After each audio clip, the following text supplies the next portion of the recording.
let's break the ice with another exciting sneak peek from the next Clash of Clans update.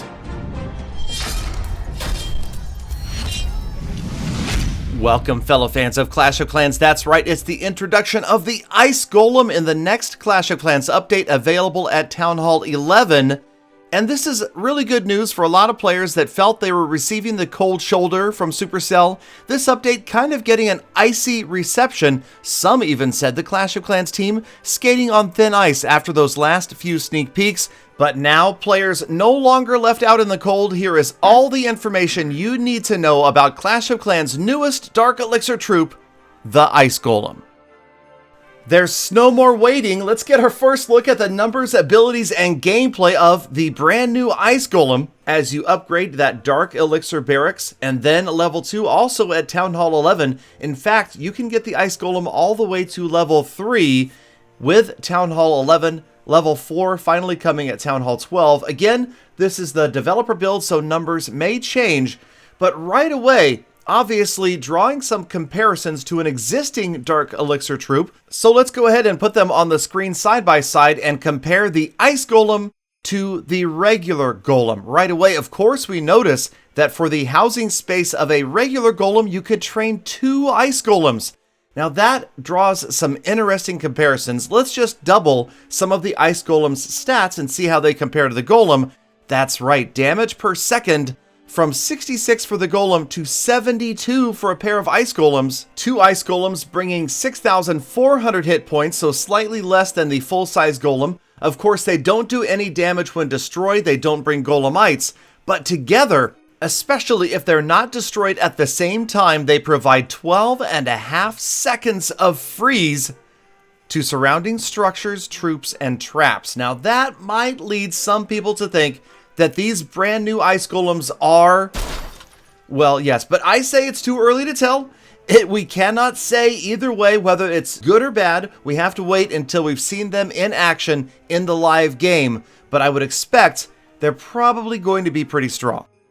So let's get our first look of gameplay in the developer build of the Ice Golem, and much like its older sibling, or larger sibling, I guess older too, it is going to target defenses. Now we've got a clan castle deploying and skeleton traps to show you that indeed the freeze ability from the Ice Golem freezes everything in the area. That single target inferno, all of the skeletons from the skeleton traps, and the giants out of the clan castle, all frozen for 6.25 seconds. Plenty of time to get other functions done in the area. You never know what you're going to need it for. But man, those Ice Golems, very, very strong. Right here, you can see the Archer Queen working away and nobody moving. The skeletons all stuck in that icy grasp from the Ice Golem. And as the last one goes down, watch the Archer Queen. She's trying to get these skeletons down, and eventually, as the last freeze wears off, they will turn on her and go after her right here. And you can see the single target inferno as well, but we would never miss our Archer Queen's ability. All right, we got it. And she's going to finish off that single target inferno, and I'm sure move on to destroy some walls somewhere else in this village.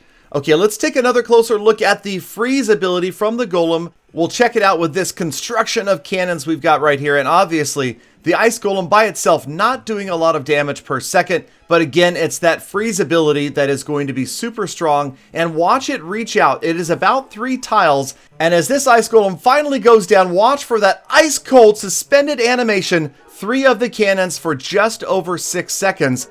Now let's go ahead and send the Ice Golems in after the Gauntlet. That's the ground gauntlet. Get it? All right, so we've got a bunch of cannons, a bunch of archer towers, just to illustrate where the freeze reaches out. And you'll see this time, because there's a second cannon behind the first cannon, it does get touched. So that puts the range at about 3.5 tiles. I actually don't know the exact number, and again, that is something that is subject to change. But watch as the golems move off. You'll see the golem on the left is going to go down first. Watch its freeze really reach right here. As it goes down, it is going to freeze 5 different defenses, 4 of those cannons and an archer tower to boot. And then as the last one goes down, again, it's going to pick up 5 defensive structures one more time. So another reason not to bunch up your valuable defenses too close together, especially with Ice Golems moving in. Now, we can't let all these Archer Towers stand around, so let's go ahead and mass Ice Golem the rest of these structures right here, and you'll see, although they don't put out a lot of DPS, well, versus a level 1 Archer Tower, I'm saying these Golems are pretty darn strong. So exciting to watch, and of course, being half the housing space of a regular Golem, they will be easy to fit into almost any troop composition, replacing any sort of other troops, providing even just 1 or 2 with that freeze ability. It's going to be strong. This is a huge boost to ground attacking. But hey, who would bring 1 or 2? Maybe the average attacker, but you're listening to Galadon. Of course I am going to attack a base with mass Ice Golems. That's right, 19. There are 2 more in the wall record. 19 Ice Golems all maxed out against a fully maxed out Town Hall 12 base. Now, of course, you'll notice the Town Hall 12 heroes are maybe a little bit low, maybe a little bit behind the upgrade curve, but this is just an attack to show the ability to show them in action, and of course, not the ideal Town Hall 12 base design. It's really more like an 11 with a 3rd Inferno Tower squeezed in. But watch the chain of freezes as these Ice Golems go down. I mean, somebody do the math. 17 Ice Golems at 6¼ seconds per freeze. That's like, I can't do that in my head. It's like 1 minute and 46.25 seconds or something like that. It's a lot of freezing anyway. So yes, as they go down, especially 1 at a time. Now, obviously, they won't get the full stacked effect because you're going to get more than 1 Golem dying at a time in many cases. But nonetheless, look at as we move through, especially at the bottom of the base, the Ice Golems not only tanking for the DPS units, but then providing a freeze of the defenses in the area.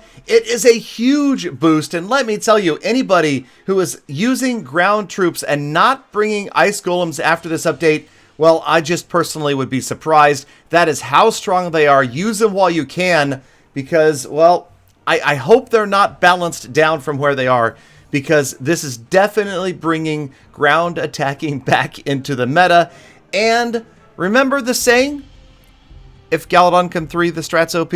Okay, again, remember the heroes though, little baby level 1 heroes. But at this point, we can kind of get an idea of where this attack is headed, as again, the freeze spell helping preserve the heroes, the Archer Queen and the Grand Warden back there. It is beautiful. It is so much fun to watch that freeze over and over and over again, especially with precision deployment of these Ice Golems. It's going to make a huge difference. If you can get these into the core, freeze the Eagle Artillery, a hero or 2, an Inferno Tower, it could make a huge difference. Absolutely the difference between 2 stars and 3, a win or a loss. We've just about lost every single Ice Golem. 1 more to go down at the top of your screen there. But now the heroes can come around the corner here, do the rest of the work. It's going to be a close call. Is this a 99 or 100 style attack as the Archer Queen and the Grand Warden move down after those final 2 defenses? That Archer Tower, unfortunately, is going to start working early on the Archer Queen. Stalled on the gold storage, time about to run out. Archer Queen just about out of health. She's going to wrap around the corner and sure enough get 2 more structures before the cannon takes her out. And now it is 1-on-1. The Grand Warden versus the maxed out cannon, and sure enough, unbelievably, Galadon picks up the 3-star. And I know what you're saying. I know, but again, let's wait and see what it is going to be like for proficient war attackers once the update is live. And again, remember, these were maxed out level 4 Ice Golems. Alright, speaking of proficient war attackers, let's check out Rudax from Superstars attacking that player there from Brash Brawlers. And we've got Ice Golems both on offense and on defense. So yes, in this clan castle, 2 defensive Ice Golems, and watch the function of the Ice Golem on defense. Could be an extremely strong troop as a clan castle unit. So you've got a Queen Walk, you've got the balloons coming in, you can see we've got some Bow Witch about to happen. Just 1 Ice Golem in this attacking composition, but we're looking at the defensive Ice Golems coming out of the clan castle. They look a little bit different. They look like bigger to me in this attack. I don't know if it's my imagination or if it is, remember, the developer build, so things always change. Numbers, even the look can change before they go live in the game. But here they come. So here come the defensive Ice Golems on their way out, and they are going to show up right as the units get to the town hall. Perfectly timed, and I would say extremely inopportune moment right here as we freeze the frame and look at these Ice Golems freezing all of these units while you've got that Town Hall working, you've got the defensive Baby Dragon, you've got the defensive Archer Queen as well. That is a lot of time to have your main attacking force completely frozen. Again, we're just freezing the frame to look more closely at the breadth of this freeze from those Ice Golems. And did it make the difference? Did it stop what would have otherwise been a 3-star? It's entirely possible, especially because, again, 2 Clan Castle Ice Golems can freeze an entire army for over 12 seconds. That is a huge amount of damage that you're going to have to battle, and that was an interesting bat spell down there. But nonetheless, it's a 2-star attack. Ice Golems on defense could be absolutely key. Does it actually nerf ground attacking as it got a boost? I don't know. Let me know down in the comments. Hey, speaking of comments, Mark says, hey, thanks for mentioning me, but he's got great questions. He asked, what if all defensive structures are gone and the Stone Smasher is still up? Will it release the troops like a wall wrecker does at the Town Hall? No, it will actually continue to drop stones on non-defensive structures throughout the entire attack until it is either destroyed or the village is destroyed. Hint on a future video. Next comment, GN asks, why don't they just make the stats say damage per hit instead of damage per second? I completely agree. It's a really good point, and it is very confusing when it says damage per second, yet it doesn't attack once per second. I don't know if they're just trying to confuse us or what. Okay, next comment says, I like updates, but Town Hall 13? This will make the game endless for me. Well, you know what? That's the point, though. I mean, okay, 2 things. First of all, I don't think Town Hall 13 is probably coming. If I had to predict, I would say maybe about 1 year from right now. But second of all, isn't that the point? There's not supposed to be a point where you get and you go, I'm done. I won Clash of Clans. Unless you're Peter $17. Next up, an interesting conspiracy theory from Ace. He thinks that Supercell is intentionally going to make the new Christmas trees spawn in really bad spots to force you to buy shovels. My answer is probably not, but if you really think that, then definitely build a spawner base like I mentioned a couple episodes ago. And then last but not least, a great comment saying the bat spell will be better than freezing a single target Inferno. And that makes a lot of sense. And I thought, you know, I saw this comment, I went and I grabbed some gameplay just to show the two side by side. So let's go ahead and deploy a freeze spell and a bat spell, both maxed out at almost the exact same time. And look at the difference. The freeze spell is going to wear off long before the bats are done deploying. That is huge value out of that bat spell, and it's the same amount of space, 1 spell space, to bring a freeze spell that freezes for just a few seconds, or all of those bats that could continually distract something like a single target Inferno for a very long period of time.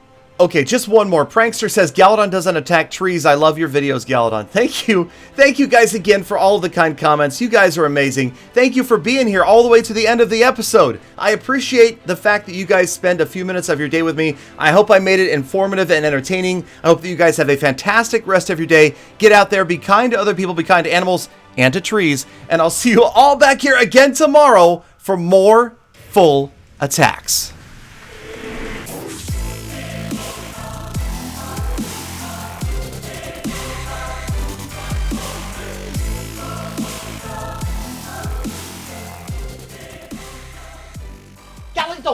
Galadon! Galadon! What, Peter? What do you get when you cross a snowman and a vampire? I don't know, Peter. Frostbite!